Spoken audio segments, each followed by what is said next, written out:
Ever wondered how immigration policies evolve over time? Well, it's a complex process shaped by various factors such as economic trends, social needs, and the changing global landscape.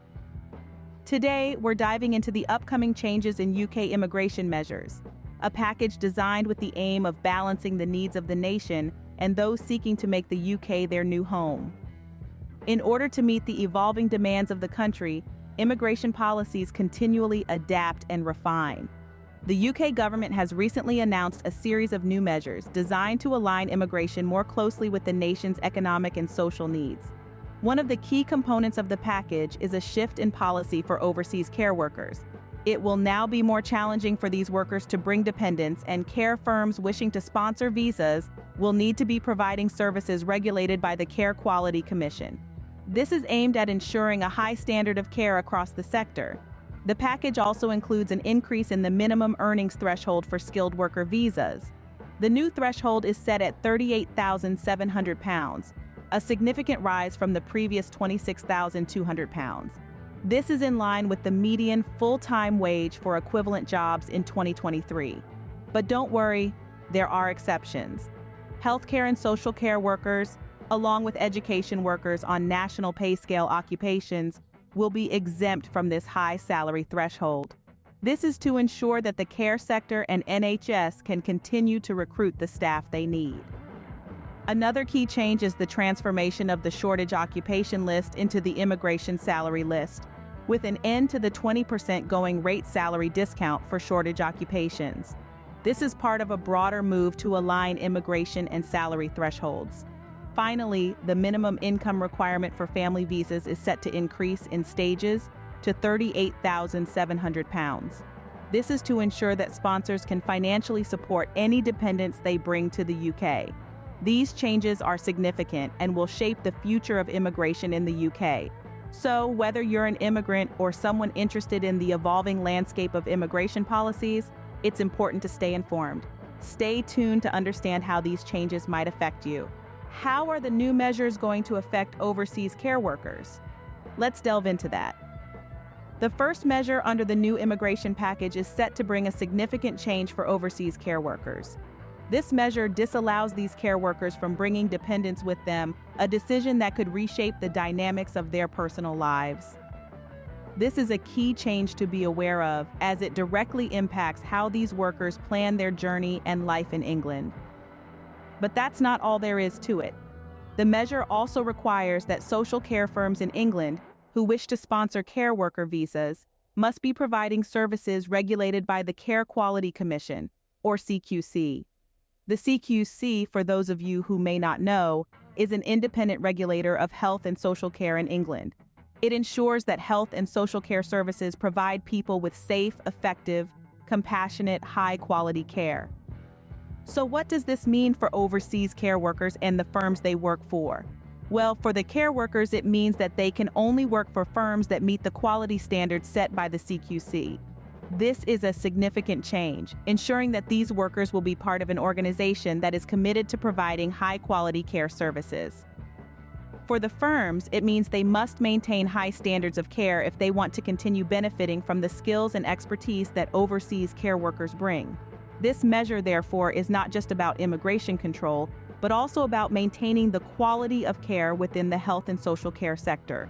It's about making sure that the people who come to England to work in this sector are contributing to a system that values and upholds high-quality care. In essence, these new measures are poised to create a ripple of changes for overseas care workers and the firms they work for. While the changes may seem challenging initially, they are designed with an aim to uphold the quality of care services in England. So for overseas care workers, things are about to change. What's happening with the skilled worker visas? Let's dive right into it. First and foremost, the minimum earnings threshold for skilled worker visas is seeing a significant hike. From a previous figure of £26,200, it's jumping up to £38,700. This is a substantial leap, and it's not the only one. The individual occupation going rate thresholds are also being adjusted. They're set to align with the median full-time wage for equivalent jobs in 2023. But as they say, every rule has an exception. and in this case, there are two. Those entering the UK on the health and social care visa route will not be subject to the £38,700 salary threshold. This exemption is designed to ensure the continuous influx of much-needed healthcare workers into our care sector and the NHS. Additionally, education workers on national pay scale occupations are also exempted from this threshold. What does this all mean for skilled workers? Well, it means a shift in the playing field. The bar is being raised, making it more challenging for some to qualify for the skilled worker visas. But for those in the health, social care, and education sectors, the door remains wide open. It's a delicate balance aimed at ensuring that the UK continues to attract and retain the talent it needs, while also maintaining a degree of economic fairness and sustainability. To sum it up, the skilled worker visas are undergoing a significant transformation.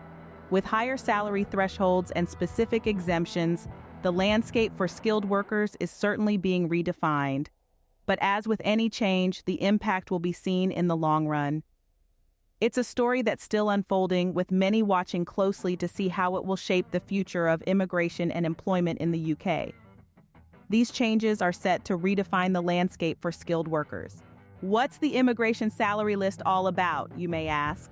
Well, let's dive right into it.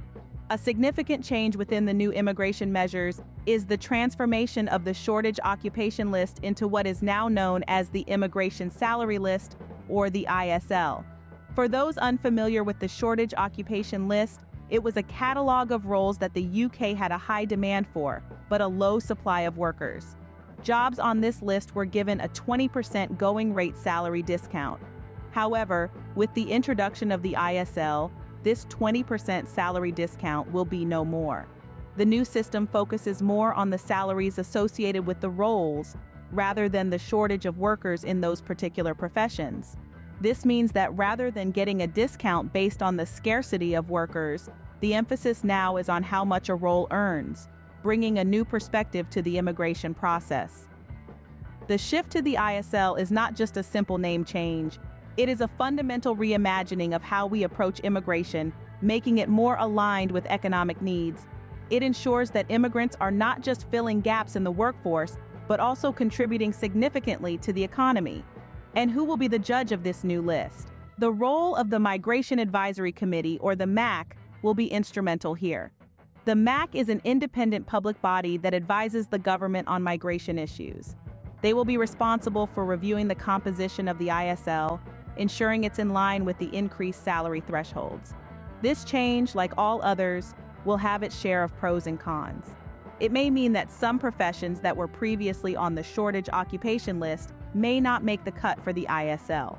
On the other hand, it could also open doors for other professions that meet the salary criteria. To sum it up, the ISL is not just a new name, but a new approach to immigration, focusing more on economic contributions rather than merely filling shortages. The ISL is a game changer for many professions, so keep an eye out for these changes as they could significantly impact immigration dynamics. How will family visas be affected by these measures? That's the question we're delving into for this segment of our discussion. A significant alteration in the pipeline is the planned increase in the minimum income requirement for family visas. It's important to understand the reasoning behind this change. The central aim is to ensure that those who bring dependents to the UK have the necessary financial means to support them. It's about fostering a sense of financial responsibility and stability for families making the move to the UK. This change will apply to all British and settled sponsors under the 5-year partner route. The intention is to align this minimum income requirement with the new general salary threshold for skilled workers, which is being set at £38,700. However, the transition to this new threshold won't happen overnight. There's a clear incremental plan in place to provide predictability for families.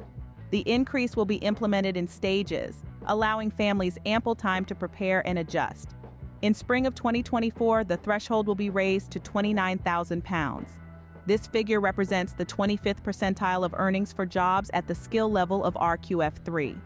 Following this, the threshold will move to the 40th percentile, currently at £34,500. The final stage of this progressive plan will see the threshold align with the median earnings, set at the 50th percentile. This is currently £38,700, which is also the level at which the general skilled worker threshold is set. It's clear that these changes are significant, and they're designed to ensure that the UK's immigration system is balanced and fair, taking into account both the needs of immigrants and the country's economic requirements.